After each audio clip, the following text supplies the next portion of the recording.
Hey, my online family. I want to welcome everybody to our broadcast this evening, and we're going to talk about humility. I know it's a topic that a lot of people don't um, cherish, a lot of people don't really think of as important, a lot of people really have misconceived notions of humility. But I do know that being humble is important in God's eyes. And, God talks about how he doesn't even, like to me, the opposite of being humble is being very prideful.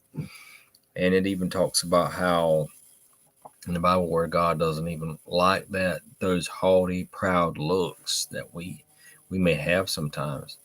I want to talk a little bit about that. So, our title is Humility is the Pathway to Honor. Let's just go ahead and get into it. 2 Kings 3 and 11. So, Elijah started out serving Elijah. So, Elisha started out serving Elijah, and in some ways ended up surpassing him. So, in Bible days, servants washed the hands and feet of their masters. So, even Bible times, it was one of those things that was talked about, was observed, was really the norm was for servants or servants of people that helped others.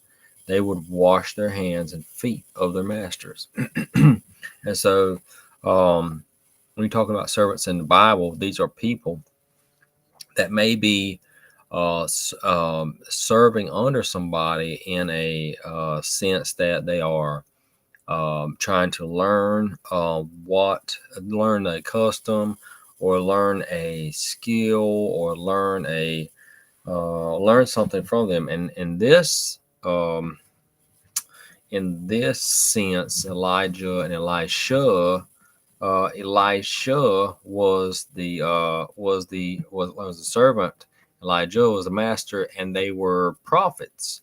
So Elijah was teaching and working with Elisha, because that was part of his gifting, was he was a prophet.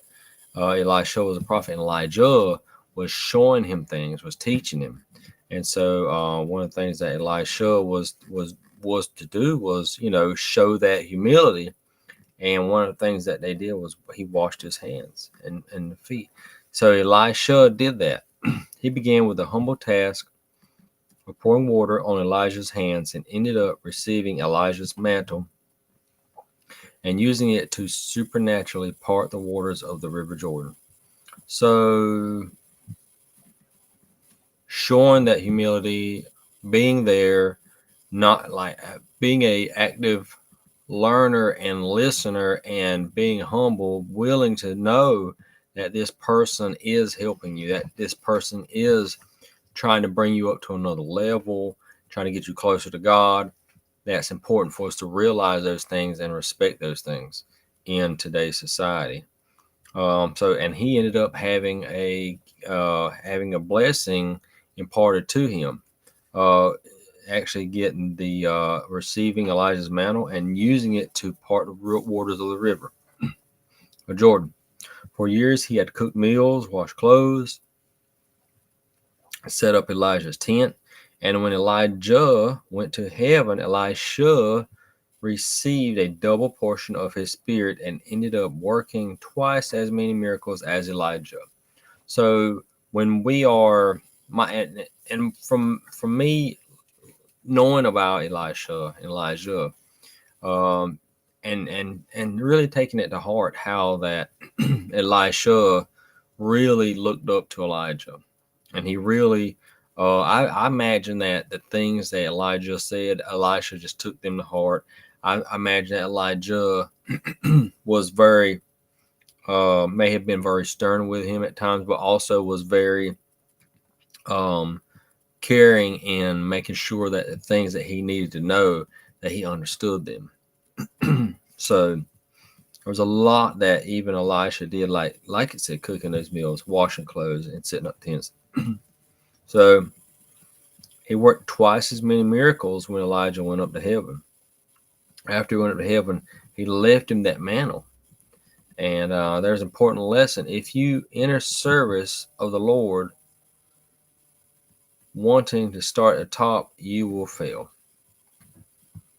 That is, guys, I think very important for us to apply to our spiritual lives as well as our lives on earth that include so many things that we do every day, that we are, even at work, especially at church, and just in life in general. Like we don't need to look at starting out on the top right away. We need to look at, okay, and even Jesus said, those that try to be the head, they'll be the tail, and then those that are the tail will be the head. I mean, God wants us to work in His timetable, in His way. He wants us to have a servant's heart. I mean, look at what Jesus did. When Jesus came, he came as a servant. I mean, he really was serving the people. He really was pouring out, helping, doing what he could. So it says, if you will fail if you try to start at the top. Why? Because the only promotion that matters comes from the Lord. Knowing this time, excuse me, knowing his time on earth was limited, Paul put in place a succession plan for his ministry. And if you're wise, you will do the same. Speaking to Timothy, he designated his designated successor. Paul writes, "The servant of the Lord must not strive to be gentle unto all men." When you try to compete with others, the servant of the Lord must not strive, but be gentle unto all men. When you try to compete with others or exploit circumstances to your advantage in order to get to the top, don't be surprised if God blocks your way. So you're supposed to allow God to work in your life. You're supposed to allow God to work in your circumstances. If you try to, it's saying right here, if you try to push somebody out of the way and use a circumstance to use something to move them so that you can get ahead, don't be surprised if God does something that doesn't even, that makes your efforts void. Don't be surprised, because see, God promotes and God moves, and God has his hand in it to where he gets the glory, and where his children also get the glory. So don't try to get in God's way, and don't try to like out maneuver God and go around God. Let his plan come to pass. Don't try to push somebody out of the way because of something that you might want. Allow God to move. Allow God to work have his hand in your promotion. So when you try to compete with others or exploit those circumstances to get to the top, don't be surprised. So when Peter started in ministry, he was like a racehorse that hadn't been broken, high strung, impulsive, ambitious, and later he wrote, clothe yourselves, all you, with humility toward one another. For God opposes the proud, but gives grace to the humble. And so I said that a while ago. I said how, like, when you have pride in your heart, when you're full of pride, don't be surprised if God is, like, if you feel or you see where God is not promoting you and things don't exactly work out, if you got all that pride in your heart and you're letting that navigate you instead of letting God move you. So God opposes that pride, but he gives grace to humble people. So when you're humble, when you have a heart that allows God to move the way that he wants to move, when you say, okay, I don't have all the answers, I know that I might not be the best at something, or that I don't have control over every single aspect of what's going on in life and everything else. And just say, look, God, I'm moving your time, and then also you portray that to other people and say, look, you know, I don't want to have strife with you, but this is what I'm wanting to do. And you may explain your circumstance or something to somebody, and they might try to use that for something to advance themselves and hurt you. And like I said, don't be surprised if God moves that, because you want to be humble in the situation, and then your situation works out, and then theirs, and they're trying to promote themselves, doesn't work out. Don't be surprised. So we're supposed to humble ourselves, therefore honor the mighty hand of God, so that at the proper time he may exalt you. Let's work in God's time and not our time.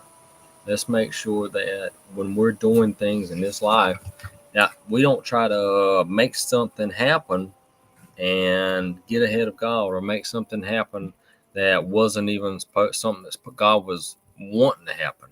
So it's important to follow the leading and the guiding of God. Make sure we have a humble heart. Try not to have strife with other believers and other people, but try to just do your best. And also make sure that as we're form relationships, as we meet new people, as we talk with other people, that we let them know that, and let them see Christ in us through our actions and through being humble. And I mean, be humble and God will exalt you. But if we be prideful and full of pride and full of our own desires and our own ambitions, guess what?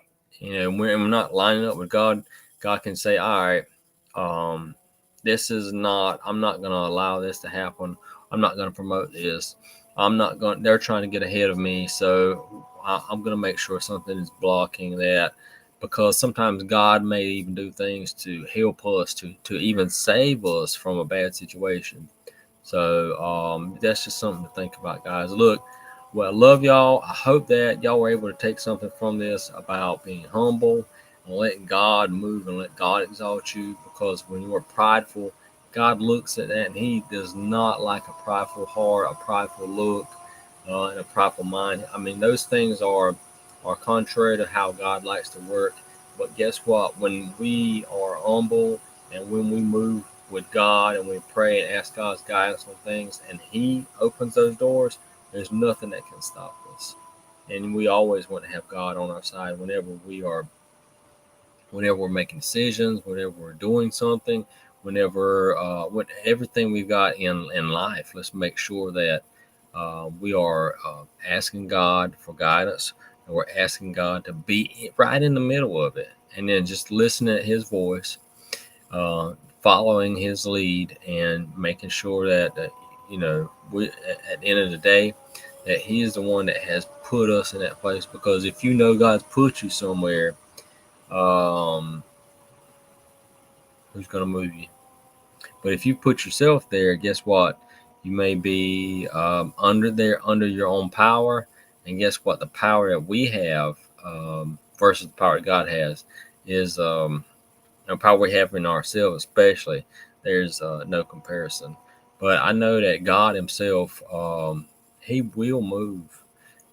He will move people out of your way. He will move you out of people's way. He will show up when you least expect it. And I've told you guys before, like uh, when we learn to trust God, when we learn that, okay, God, I don't know what to do, so I know that you're going to make a way. And when we start looking at that, making that like a weekly thing, daily thing, that we're like, okay, I'm doing all I can do, and God, I'm gonna let you do the rest, because I don't know what to do. And I tell you what, I had to practice that this week. We had some situations, we had some things going on with work, and I was just like, you know what? If I worry about this, it's going to be bad. So guess what? I'm not going to worry about this. I'm going to give it to God, and I know He's going to make it work out because He did it before. He did it many times before, and lo and behold, God worked it out once again, even this week. And I tell you what, like it tears me up when I think about it because how awesome He is, even when I don't deserve it, even when none of us deserve it. But He will look out for us, and we just humble ourselves. We just make sure we give God praise for the things that He does. Give Him praise for how He's blessed us, and understand that it's not in our power, but it's in His power that we're able to have such great and amazing things. But guys, look, we love y'all. We look forward to seeing y'all again. Take care and have a good weekend.